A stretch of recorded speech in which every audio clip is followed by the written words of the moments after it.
High court తీర్పు BRS కి చెంపపెట్టు లాంటిదంటూ ఘాటు వ్యాఖ్యలు చేశారు కాంగ్రెస్ విప్ ఆది శ్రీనివాస్.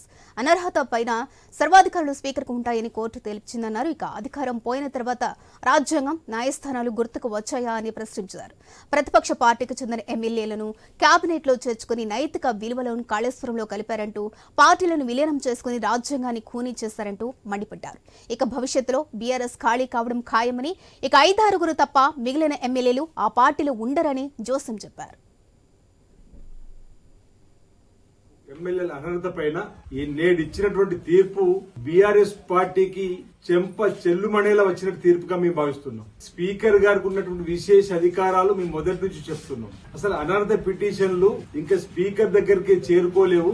అసెంబ్లీ కార్యదర్శి గారి దగ్గర ఉన్నప్పుడే ఎమ్మెల్యేలందరూ హైకోర్టుకు వెళ్లి దీనిపైన తీర్పు ఇవ్వాలని చెప్పని వెళ్తున్న క్రమంలో స్పీకర్ గారికి ఉన్నటువంటి విశేష అధికారాలు ఒకసారి గుర్తు చేసినప్పటికీ కూడా కేటీఆర్ గారు ఇంతెంత ఎగురుతూ అప్పుడే ఉప ఎన్నికలు వచ్చేస్తున్నట్టుగా ఓ ఫీలింగ్ కల్పించేసి భ్రమలు కల్పించేసి వాళ్ళు 10 సంవత్సరాల అధికారం ఉన్నప్పుడు 60 మంది శాసనసభ్యుల్ని శాసనమండలి సభ్యుల్ని నిర్లజ్జగా పార్టీలో చేర్చుకొని వాళ్ళ పార్టీలో విలీనం చేసుకొని కాంగ్రెస్ పార్టీని కూడా విలీనం చేసుకొని ప్రజాస్వామ్యాన్ని కూని చేసినటువంటి ఈరోజు కేటీఆర్ గారు గొప్ప మాటలు అసహించుకున్నటువంటి మాటలు